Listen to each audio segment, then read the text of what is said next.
And welcome back to RFD-TV Live. I'm Mark Oppel. Tonight, guests with us, Blake Gray and Jed Lafferty, talking about nitrogen stabilization and weather. And we want to talk to you as well. There is our toll-free number, 877-731-6733. Now is your time to be part of our program, 877-731-6733. Don't wait too long. Our hour is quickly going away, and we want to make sure that we talk to you. In fact, let's go to our telephones and back to work here. This is Willie from Louisiana, I believe. Willie, welcome. Hello? Go ahead. I want to know, actually, what is AGROTAIN? Is it a chemical, or what is it? Is it a natural or organic, or what? All right, thanks for the call.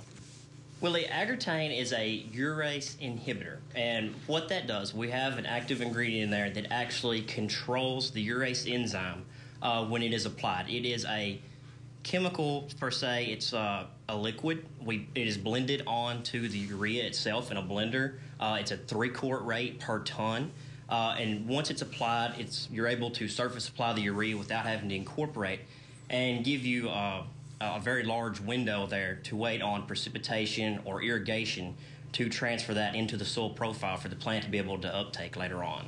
So she would go, or any viewer, just again, a question that many would ask, their local chemical supplier, fertilizer dealer would be the one that would be doing the mixing and for their particular needs. Yes, sir. You know, your local co-ops or anywhere with a fertilizer blender or access normally carries the product. If not, we're easily accessible through distributors out there.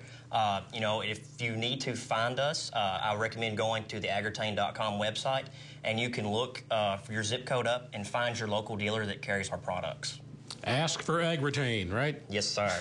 Okay, very good. As we get our callers in line here, Jed, back to you. And maybe you had some interesting case studies. You involved in agriculture, and but the company does a lot more with major businesses. But as it relates to agriculture, maybe a case study that you found very interesting that you were able to help this particular customer. Yeah. Mark, we work with a lot of ag retailers, distributors, people that actually sell products directly to producers.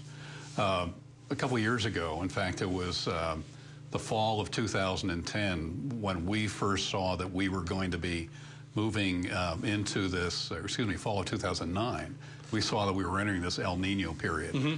And we were able to advise one of our retailers that there was probably going to be an earlier start to the season. He was up in Michigan.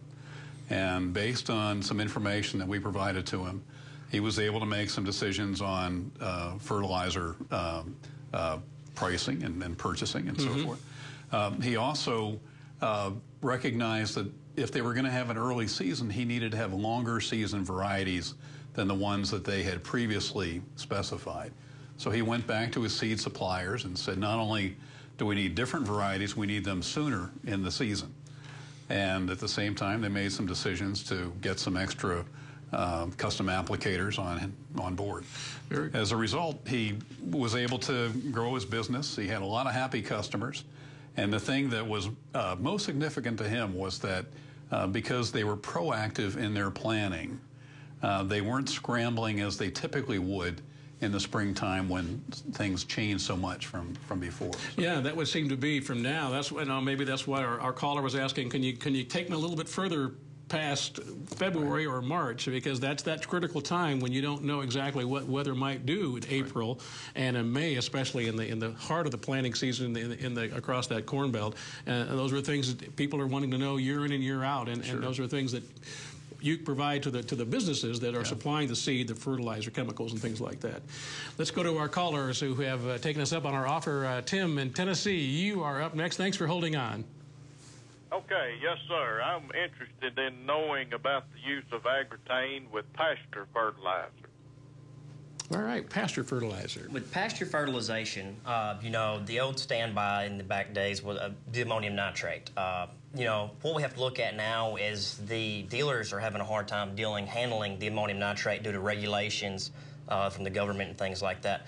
With pasture fertilization, since you were unable to incorporate your fertilizer, I would definitely look into a product such as AGROTAIN on your urea, depending on if you're putting a blend out on the pasture, what type of fertilizer you're actually applying with that end source.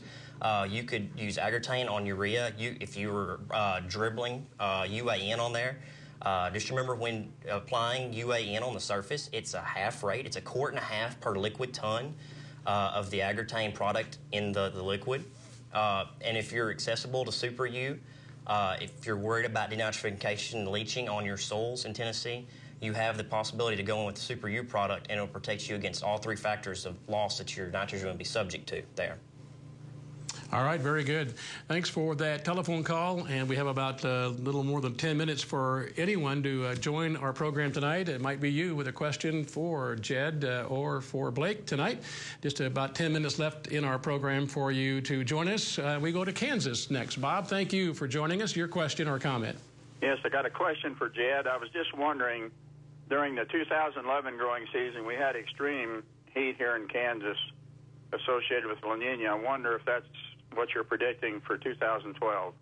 Yeah. Bob, I think you're going to be seeing, again, a repeat of some of those same conditions. I think moisture is going to be an issue, and I think you're going to see heat. I can't tell you how hot, but I think you are going to be largely impacted by the La Nina. And one of the other things that could change the situation for that entire area would be the severe weather season. In a La Nina, we typically have very severe weather conditions, and we saw that last year.